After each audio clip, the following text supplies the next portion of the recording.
Hello students, मैं हूं विवेक सक्सेना और आप देख रहे हैं superb GK academy YouTube channel. मेरे द्वारा वीकली करंट अफेयर सेशन में ऐसे ही प्रश्नों को शामिल किया जाता है जिनके आगामी प्रतियोगी परीक्षाओं में पूछे जाने की संभावना बहुत अधिक रहती है। और हाँ, यदि ये मेरा वीडियो आपको पसंद आए तो अपने फ्रेंड्स के साथ शेयर अवश्य करें और मेरे चैनल को सब्सक्राइब कर लें। आइए प्रारंभ करते हैं क्वेश्चन नंबर 1। 20 फरवरी 2021 को ऑस्ट्रेलियाई ओपन टेनिस टूर्नामेंट 2021 का महिला एकल खिताब किसने जीता है? ऑप्शन हमारे इस प्रकार हैं। Option A Jennifer Brady, option B Naomi Osaka, option C Serena Williams और ऑप्शन डी एश्ले बार्टी। तो यहां पर जो उत्तर या विकल्प हमारा सही है वो बी सही है, नाओमी ओसाका। यहां पर अब जो आप इमेज देख रहे हैं ये जापान की प्रसिद्ध टेनिस खिलाड़ी नाओमी ओसाका की चित्र है। अब नाओमी ओसाका ने जो है वो ऑस्ट्रेलियाई ओपन टेनिस टूर्नामेंट 2021 का महिला एकल खिताब अर्थात वुमेन सिंगल का खिताब जीता है। अब एक बात क्या आती है कि इन्होंने किसको पराजित किया? तो इन्होंने संयुक्त राज्य अमेरिका की टेनिस खिलाड़ी जेनिफर ब्रेंडी को पराजित किया है। प्रश्न इस तरह से भी पूछा जा सकता है कि ऑस्ट्रेलियाई ओपन टेनिस टूर्नामेंट 2021 की महिला एकल खिताब की उपविजेता कौन है? तो जब उपविजेता की बात आएगी तो हमारा उत्तर क्या होगा? जेनिफर ब्रेंडी। और अगर विजेता की बात आएगी तो हमारा उत्तर क्या होगा? Naomi Osaka. यहां आपको एक बात और बता दें कि पूरे वर्ष भर में प्रतिवर्ष जो है वो 4 ग्रैंड स्लैम टेनिस टूर्नामेंट का आयोजन होता है। कितने का होता है? 4 ग्रैंड स्लैम टेनिस टूर्नामेंट का आयोजन होता है। उसमें पहला ऑस्ट्रेलियाई ओपन, दूसरा फ्रेंच ओपन, तीसरा विंबलडन और चौथा यूएस ओपन, जिसे अमेरिकी ओपन भी कहा जाता है। अब आते हैं क्वेश्चन नंबर 2 पर। हाल ही में विश्व व्यापार संगठन वर्ल्ड ट्रेड ऑर्गेनाइजेशन WTO की पहली महिला महानिदेशक कौन बनी है? ऑप्शन हमारे इस प्रकार हैं। निगोजी ओकोंजो इवेआला, क्रिस्टालीन गर्जियावा, हेनरिटा एच फोरे और मिशेल वासलेट। यहां पर जो हमारा उत्तर सही है, विकल्प सही है, वो ए सही है, निगोजी ओकोंजो इवेआला। हाल ही में विश्व व्यापार संगठन की पहली महिला महानिदेशक जो हैं वो निगोजी ओकोंजो इवेआला बनी है। यहां पर जो इमेज आप देख रहे हैं वो निगोजी ओकोंजो इवेआला की है। प्रतियोगी परीक्षाओं की दृष्टि से यह बहुत ही महत्वपूर्ण है क्योंकि अभी पहली बार ऐसा हुआ है कि WTO की पहली महिला महानिदेशक बनी है। अभी तक WTO के इतिहास में कोई भी महिला जो है वो महानिदेशक नहीं बनी थी। अब एक बात क्या आती है कि ये जो महिला महानिदेशक बनी है इनका संबंध किस देश से है? तो इनका संबंध नाइजीरिया से है। कभी कभी हमें नाम बता दिया प्रतियोगी परीक्षाओं में कि निगोजी ओकोंजो इवेआला का संबंध किस देश से है। हाल ही में विश्व व्यापार संगठन की पहली महिला महानिदेशक निगोजी ओकोंजो इवेआला बनी है। इनका संबंध किस देश से है? तो हमें देश का भी नाम मालूम होना चाहिए कि उनका देश जो है वो जो है उनका संबंध नाइजीरिया से है। अब WTO से संबंधित और क्या क्या इंपॉर्टेंट फैक्ट हो सकते हैं कि WTO की स्थापना किस वर्ष में हुई थी? तो WTO की स्थापना जो है वो वर्ष 1995 में हुई थी। WTO का मुख्यालय अर्थात हेडक्वार्टर कहाँ है? तो WTO का जो हेडक्वार्टर जो है वो जिनेवा स्विट्जरलैंड में है। और WTO की महानिदेशक क्या है वो मैंने आपको वर्तमान में बता ही दिया है कि निगोजी ओकोंजो इवेआला बनी है। यहां पर आपको एक और इससे रिलेटेड इंपॉर्टेंट बात क्या बता दें कि जिस तरह से विश्व व्यापार संगठन है मतलब WTO है, उसी तरह मई 2020 में विश्व व्यापार संगठन फाउंडेशन का भी गठन हुआ है। किसका गठन हुआ है? WTO फाउंडेशन का भी गठन हुआ है। और इसका प्रथम जो कार्यकारी अधिकारी, मुख्य कार्यकारी अधिकारी जो है वो भारतीय मूल के एक अमेरिकी व्यक्ति को नियुक्त किया गया है। उनका नाम क्या है? अनिल कुमार सोनी। तो WTO फाउंडेशन के पहले मुख्य कार्यकारी अधिकारी जो हैं वो अनिल कुमार सोनी हैं। अब आते हैं क्वेश्चन नंबर 3 पर। निम्न में से किसे 28 फरवरी 2021 को टोक्यो ओलंपिक आयोजन समिति का प्रमुख चुना गया है? ऑप्शन हमारे इस प्रकार हैं। योशिरो मोरी, सीको हाशिमितो, अल्मोग्रो लम्स और थॉमस बॉक। यह भी प्रश्न बहुत ही इंपॉर्टेंट है क्योंकि इस वर्ष टोक्यो में ओलंपिक का आयोजन होना है। तो यहां पर जो हमारा सही उत्तर है, सही विकल्प है, वो बी सही है, शिको हाशिमोतो। 18 फरवरी 2021 को टोक्यो ओलंपिक आयोजन समिति का प्रमुख जो है वो शिको होशिमितो को चुना गया है। अब इन्होंने किसका स्थान लिया है? तो इन्होंने योशिरो मोरो का स्थान लिया है। यहां पर जो आप इमेज देख रहे हैं ये टोक्यो ओलंपिक आयोजन समिति की नई प्रमुख हैं शिको होशिमितो। एक बात यहां पर आपको और भी बता दें, ये जो नई ओलंपिक समिति की प्रमुख बनी है ये वर्तमान सरकार में ओलंपिक की मंत्री भी हैं और महिला सशक्तिकरण मंत्री भी हैं। अब हमें यह भी मालूम होना चाहिए कि वर्तमान में जापान के प्रधानमंत्री कौन हैं। तो वर्तमान में जापान के प्रधानमंत्री जो अभी कुछ महीने पहले बने हैं वो योशिहिडे सुगा हैं। कौन है? योशिहिडे सुगा। उन्होंने किसका स्थान लिया था? उन्होंने शिंजो आबे का स्थान लिया था। अब आते हैं क्वेश्चन नंबर 4 पर। केंद्र शासित प्रदेश पुदुचेरी की नई उपराज्यपाल कौन बनी है? यहां प्रश्न को आप इस तरह से पढ़ना कि केंद्र शासित प्रदेश पुदुचेरी की नई उपराज्यपाल कौन बनी है, क्योंकि केंद्र शासित प्रदेश में राज्यपाल का पद नहीं होता है, केंद्र शासित प्रदेश में उपराज्यपाल का पद होता है। तो यहां पर ऑप्शन हमारे इस प्रकार हैं, किरण बेदी, डॉक्टर तमिलसाई सुंदरराजन, द्रौपदी मुर्मू और नजमा हेपतुल्ला। तो यहां पर जो हमारा विकल्प सही है या उत्तर सही है वह डॉक्टर तमिलसाई सुंदरराजन सही है।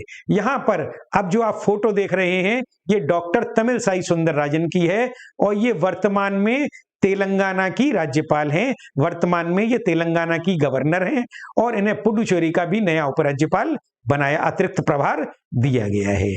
अब पुडुचेरी की कैपिटल क्या है? तो पुडुचेरी की कैपिटल भी पुडुचेरी ही है, पुडुचेरी सिटी है।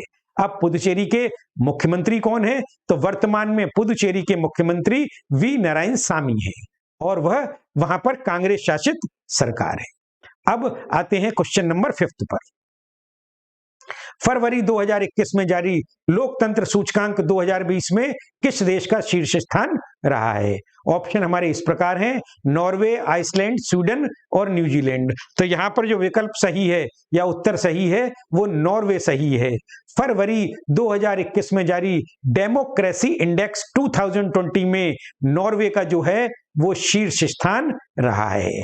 हमें किसी भी इंडेक्स में या किसी भी सूचकांक में शीर्ष देश के साथ ही भारत का कौन सा स्थान रहा है यह भी मालूम होना चाहिए।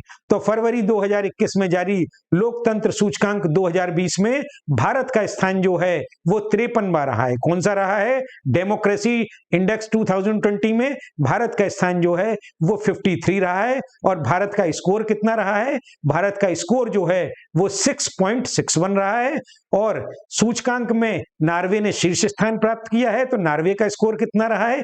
तो नॉर्वे का स्कोर 9.81 रहा है। अब आते हैं क्वेश्चन नंबर 6 पर। हाल ही में भारतीय राष्ट्रीय महिला दिवस किस तिथि को मनाया गया? ऑप्शन हमारे इस प्रकार हैं, 12 फरवरी, 13 फरवरी, 14 फरवरी और 15 फरवरी। तो यहां पर जो हमारा विकल्प सही है या उत्तर सही है वह 13 फरवरी है। 13 फरवरी को प्रतिवर्ष भारतीय राष्ट्रीय महिला दिवस मनाया जाता है और इस दिन जो है वो सरोजनी नायडू जो हैं उनकी जयंती है। उनकी जयंती को जो है वो हम किस रूप में मनाते हैं? भारतीय राष्ट्रीय महिला दिवस के रूप में मनाते हैं। यहाँ पे एक इंपॉर्टेंट बात क्या है कि सरोजनी नायडू जो है वो उत्तर प्रदेश की प्रथम महिला राज्यपाल भी रही थी। तो उनकी जयंती को प्रतिवर्ष 13 फरवरी को भारतीय राष्ट्रीय महिला दिवस के रूप में मनाया जाता है। अब आते हैं क्वेश्चन नंबर 7 पर। केंद्र सरकार ने किस वर्ष तक ब्रॉडगेज मार्गों का 100% विद्युतीकरण करने का लक्ष्य निर्धारित किया है? 100% से तात्पर्य होता है 100%। तो केंद्र सरकार ने किस वर्ष तक ब्रॉडगेज मार्गों का 100% विद्युतीकरण करने का लक्ष्य निर्धारित किया है? तो option A 2022, option B 2023, option C 2024 और ऑप्शन डी 2025। तो यहां पर जो उत्तर सही होगा वो बी सही होगा। केंद्र सरकार ने वर्ष 2023 तक ब्रॉडगेज मार्गों का 100% विद्युतीकरण करने का लक्ष्य निर्धारित किया है और अभी 1 फरवरी 2021 को केंद्र सरकार ने बजट 2021-22 प्रस्तुत किया था, उसमें भी ये बताया गया है कि जो है वर्ष 2023 तक जो है वो ब्रॉडगेज मार्गों का 100% विद्युतीकरण कर दिया जाएगा। अभी जो केंद्रीय वित्त मंत्री ने बजट पेश किया था वो देश का पहला पेपरलेस बजट था। कोरोना संक्रमण के दृष्टिगत इस बार पहला पेपरलेस बजट प्रस्तुत किया गया और उसे किसने प्रस्तुत किया था? वित्त मंत्री निर्मला सीतारमण ने संसद में प्रस्तुत किया था। अब आते हैं क्वेश्चन नंबर 8 पर। भारत ने किस देश के साथ संयुक्त रूप से वर्ष 2021 को पर्यावरण वर्ष घोषित किया है? ऑप्शन इस प्रकार हैं: जापान, फ्रांस, रूस और जर्मनी। तो यहां पर जो हमारा उत्तर सही है वो है फ्रांस। भारत ने फ्रांस के साथ संयुक्त रूप से वर्ष 2021 को पर्यावरण वर्ष एनवायरनमेंट ईयर घोषित किया है। अब वर्तमान में फ्रांस के राष्ट्रपति कौन हैं? तो वर्तमान में फ्रांस के जो राष्ट्रपति हैं वो इमैनुअल मैक्रो हैं। फ्रांस की कैपिटल क्या है? तो फ्रांस की कैपिटल पेरिस है। और फ्रांस की करेंसी क्या है? तो फ्रांस की करेंसी यूरो है। अब आते हैं क्वेश्चन नंबर 9 पर।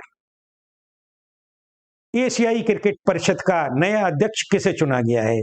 ऑप्शन हमारे इस प्रकार हैं: सुनील गावस्कर, सौरभ गांगुली, रोहन जेटली और जय शाह। तो यहां पर जो हमारा उत्तर सही है वो उत्तर डी सही है। एशियाई क्रिकेट परिषद का नया अध्यक्ष जो है वो जय शाह को चुना गया है। यहां पर आप जो इमेज देख रहे हैं वह जय शाह की है। वर्तमान में ये भारतीय क्रिकेट कंट्रोल बोर्ड में सचिव भी हैं और इन्हें एशियाई क्रिकेट परिषद का नया अध्यक्ष चुना गया है। और ये एशियाई क्रिकेट परिषद के सबसे युवा अध्यक्ष भी बने गए हैं। और महत्वपूर्ण बात यह है कि ये वर्तमान में केंद्रीय गृह मंत्री अमित शाह के सुपुत्र हैं। जय शाह जो हैं वो केंद्रीय गृह मंत्री अमित शाह के सुपुत्र हैं। अब आते हैं अपने अंतिम क्वेश्चन पर, 10th पर। भारतीय रिजर्व बैंक आरबीआई द्वारा 5 फरवरी 2021 को जारी मौद्रिक नीति समीक्षा में रेपो दर को कितने प्रतिशत पर रखा गया है? Option A 5%, option B 4.5%, option C 4% और ऑप्शन डी 3.35%। तो यहां पर जो हमारा उत्तर सही होगा या विकल्प सही होगा वो होगा सी 4%।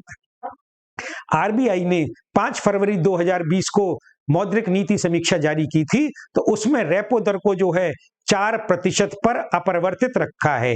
मई 2020 से मॉनेटरी पॉलिसी में जो है वो रेपो दर में कोई परिवर्तन नहीं किया है। मई 2020 से जो रेपो रेट जो है वो 4% ही चली आ रही है और रिवर्स रेपो रेट जो है वो 3.35% है और कैश रिजर्व रेशियो जो है वो 3% है।